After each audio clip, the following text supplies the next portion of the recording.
విశాఖపట్నం వేదికగా ప్రతిష్టాత్మకమైనటువంటి డాటా సెంటర్కి శంకుస్థాపన చేసినటువంటి సందర్భంలో ముందుగా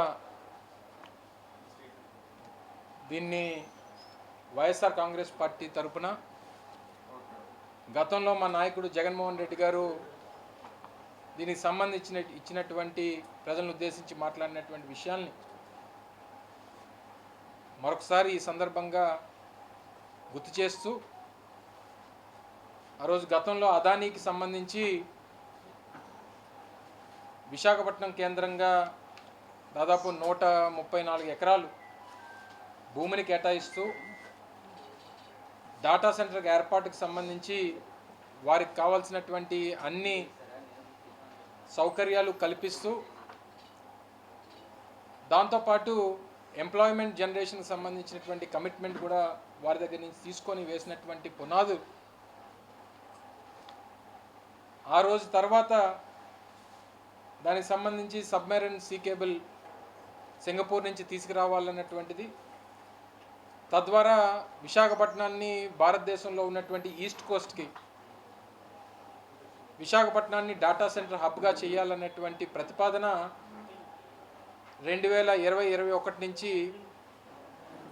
జరుగుతున్నటువంటి సందర్భాన్ని కూడా గతంలో జగన్మోహన్ రెడ్డి గారు వారి పత్రికా సమావేశంలో చెప్పినటువంటి విషయాలు కూడా ఈ సందర్భంగా గుర్తు చేస్తూ ఉన్నా. ఈరోజు అదానితో పాటు గూగుల్ అలాగే ఎయిర్టెల్ మూడు కూడా కలిసి రైడన్ ఇన్ఫోటెక్ సంస్థ ద్వారా 1 గిగావాట్ డాటా సెంటర్ని విశాఖపట్నంలో ఏర్పాటు చేస్తూ దానికి సంబంధించినటువంటి శంకుస్థాపన కార్యక్రమం ఈరోజు జరిగింది. వారికి 3 సంస్థలకు కూడా హృదయపూర్వకంగా అభినందనలు తెలియజేస్తూ దాన్ని స్వాగతిస్తూ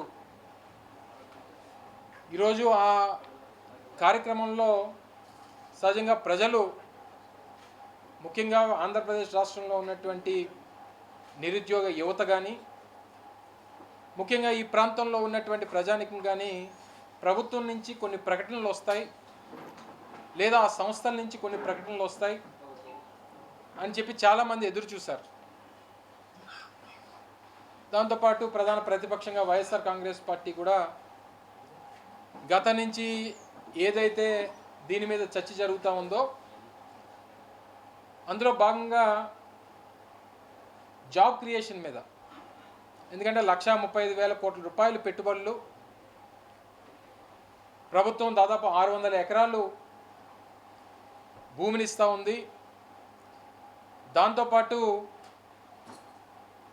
22,000 కోట్ల రూపాయలు ఇన్సెంటివ్స్ ఈ సంస్థకి ఇస్తూ ఉంది, దాంతోపాటు పవర్ కావాలి, వాటర్ కావాలి, ఇవన్నీ కూడా హ్యూజ్ రిక్వైర్మెంట్స్ ఉన్నాయి. వీటిని కూడా వారికి ఇన్ఫ్రాస్ట్రక్చర్ దీంట్లో భాగంగా వారికి సప్లై చేయాల్సినటువంటి బాధ్యత ప్రభుత్వం మీద ఉంది. సో ఇన్ని రకాలుగా మనం ప్రభుత్వం సహకరిస్తున్నప్పుడు ఎంప్లాయ్మెంట్ జనరేషన్కి సంబంధించినటువంటి ప్రకటన ప్రభుత్వం నుంచి ముఖ్యమంత్రి కానీ లేదా వారు ముఖ్యమంత్రి గారి కొడుకు కానీ ఎవరన్నా ప్రకటన చేస్తారేమో అని చెప్పి రాష్ట్రంలో ఉన్నటువంటి యువత అంతా కూడా ఎదురు చూస్తారు.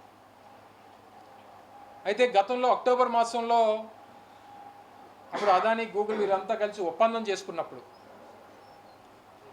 ఢిల్లీలో జరిగినటువంటి ఆ కార్యక్రమంలో తర్వాత జరిగినటువంటి వీరి ప్రచారంలో 1,80,000 మందికి ఉద్యోగ అవకాశాలు కల్పిస్తాం, 1,80,000 మందికి ఈ సంస్థ వస్తే ఉద్యోగ కల్పన అనేటువంటి జరుగుతుంది అనేటువంటి పెద్ద ప్రచారాన్ని ప్రకటనలు కూడా ఆ సందర్భంలో చేసినట్టుగా రాష్ట్ర ప్రజలందరూ కూడా చూశారు.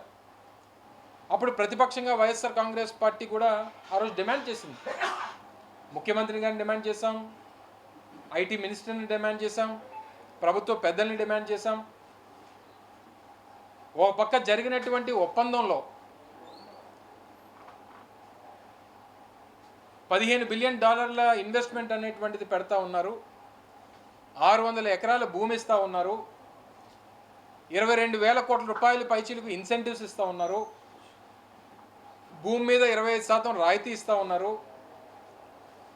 ఇన్ని చేస్తున్నప్పుడు ఒప్పందంలో ఏముందనంటే ఒప్పందంలో ఉన్నటువంటిది 200 ఉద్యోగాలు అనేటువంటిది ఒప్పందంలో ఉంది అనేటువంటిది అందరూ కూడా చూసాం. ఇది